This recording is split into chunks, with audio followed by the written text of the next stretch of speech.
कि सब तो ज़्यादा अपने ख़ानदान अपनी ज़िंदगी सब तो जिस आदमी अदब कर रहा हूँ मैं इसके आने ना अदब सही उसमें वास्ता आगे क्या करो अगर एक भी वीडियो छोड़िए ना इसे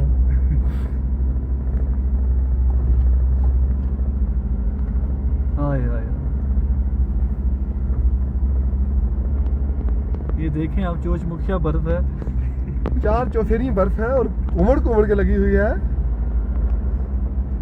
और ये सामने तोली पीर रोड जहाँ से आपको बोर्ड तो नजर आ रहा होगा बोर्ड देखा और ये सड़क यहाँ से गुजरा करती है जो कि ना मालूम हो चुकी है। तोली पीर यहाँ से 10 किलोमीटर 4 फुट रोड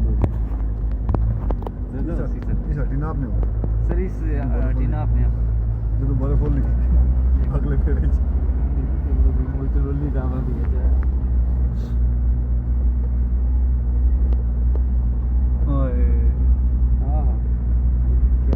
हम तकरीबन लसडन्ना पहुंचने वाले हैं। बर्फ का